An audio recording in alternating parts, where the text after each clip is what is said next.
Alright, we are going to finish our oil diffuser or our wax diffuser. Here's one that's already been fired.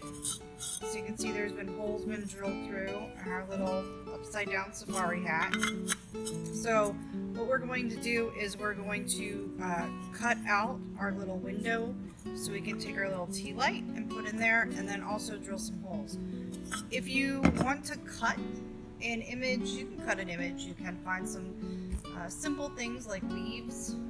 You just want to make sure that the structure and the integrity of the clay is not cut away too much and that it can still support itself. But for this demo, we're just going to use the drill. So we're going to go to paint and just make ovals on the screen with the computer. And so with that oval, I tested out a different couple shapes. You can make triangles, you can do a lot of different templates by making circles and shapes on paint and printing them out and then cutting them. So you can make it smaller, you can make it a little bit wider. If you want your opening to be more wide instead of tall, that's totally fine too. What I did was I went with this shape here and I cut it out. So I have my little oval. And in order to be able to get the size that I want, what I did was I folded it in half and creased it. I drew a little line so you can see it a little bit easier. And you want to match the creases up to where you get an arch. So this arch pretty much matches pretty well to what we have on our on the base of our piece. So let's put that out of the way and we'll get our piece. I'm going to set that top part off to the side. I'm going to lay my... Now I know that there's a little bit of a ledge up, so I'm not going to put the bottom all the way to the bottom. If I want, I can go up a little bit to accommodate for the floor and the thickness of that. I'll lay that down and lightly trace it with my pencil. You can trace it with a needle tool.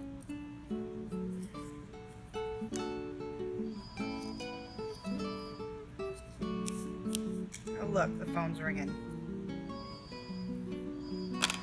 Hold that thought. Alright, so we've traced our piece on our base. And all these little smudgy spots that it looks like it's getting kind of marred up, we'll be able to trim that or to wipe that up.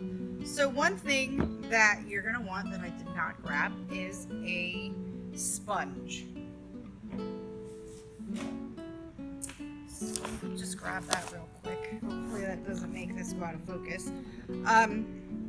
So what we're going to do is we're going to take our X-Acto knife and we're going to lightly trace that shape once, and then we'll keep going until we've made the cut all the way through. We don't want to make a full pass through on the first time. We want to kind of like score a little bit, and then we're going to go down again.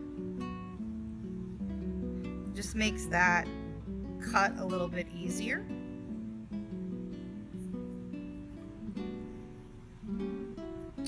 All right, so now I can see where my line starts here as to where it starts on the inside.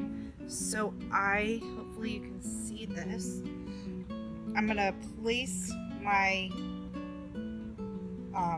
X-Acto knife in, and I can see where that goes. So now I'm going to take my line and I'm just going to keep cutting until it starts to break free.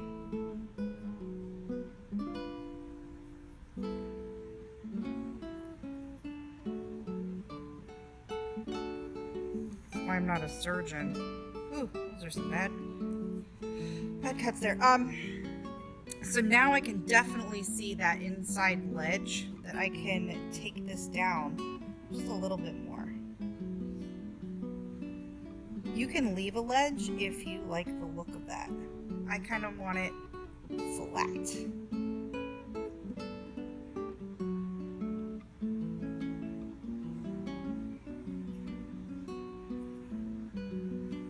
So you can see I'm coming in and using the sponge as my support so it's an even cut. Alright, so now I'm going to take my finishing rib and come in here and clean all of this up. This is where the magic happens, is cleaning up your edges, making things really smooth. It makes it look polished and finished. So everybody's like, what can I do to make my piece look a little bit better? Spend just a little bit more time cleaning up those canvas marks, making it smooth. Just attention to detail. So like, I don't want to leave like these little edges kind of schmutzy. I want to smooth them all in.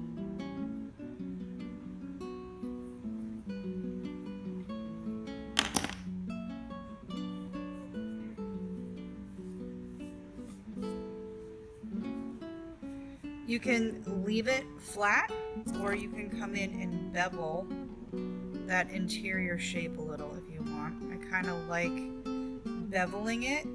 It makes it look just a little bit thinner.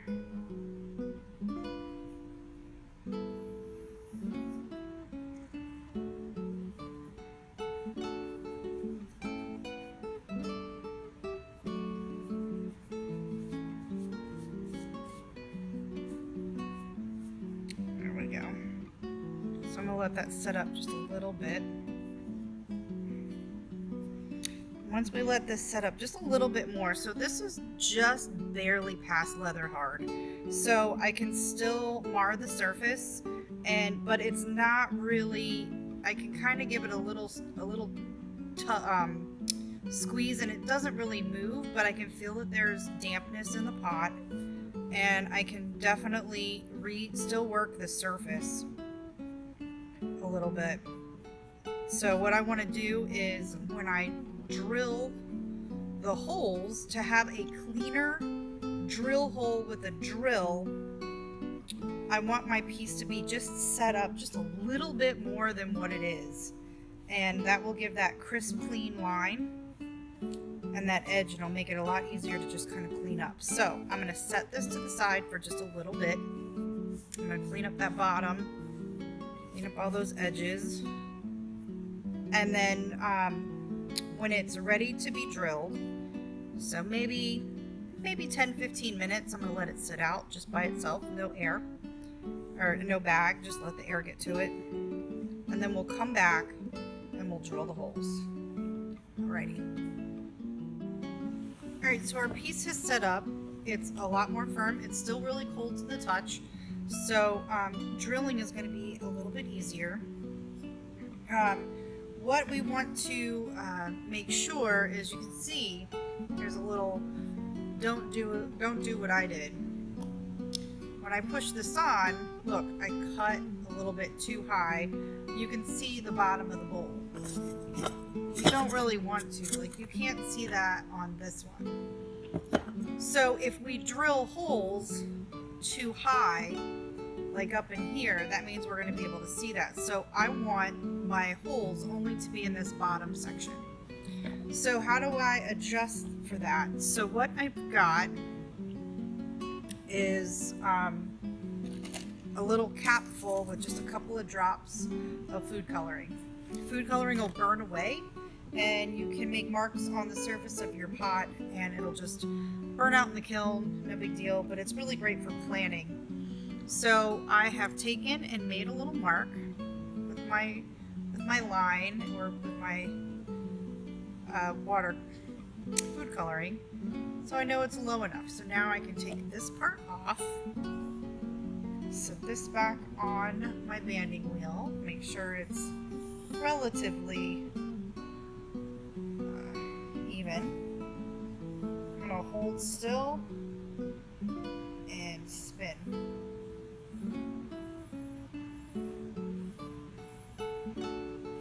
So now I know that it needs to be within that part.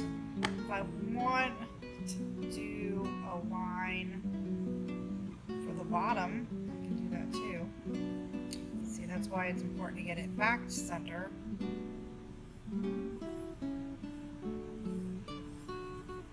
There we go. So if you wanted, you could actually kind of do something like this, which gives you a little bit of a design as you put your holes in, and I can follow that pattern. Move that off.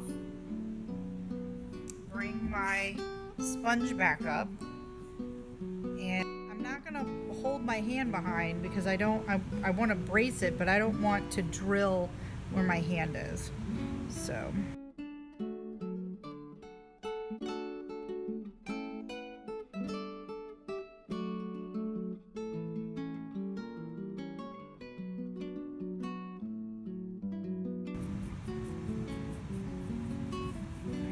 so now I'm going to go back in and clean up the inside and the outside. And for these smaller ones, you can round them out nicely with a sharp pencil.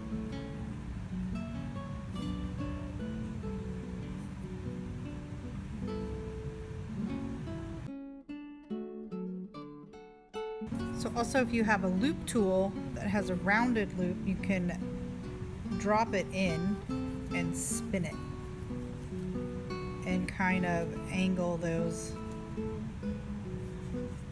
holes a little bit. The smaller ones might be a little bit tough to do that. If you have a smaller trimming tool, you can do that. And then again, we're going to still go back and clean all that up because it's making little burrs on the edge.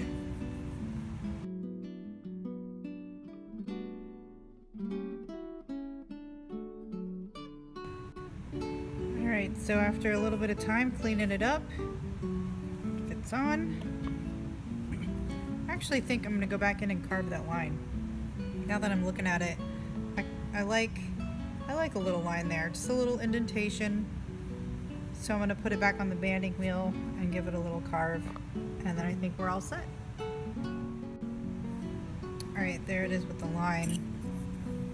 Just going through and carving it in there.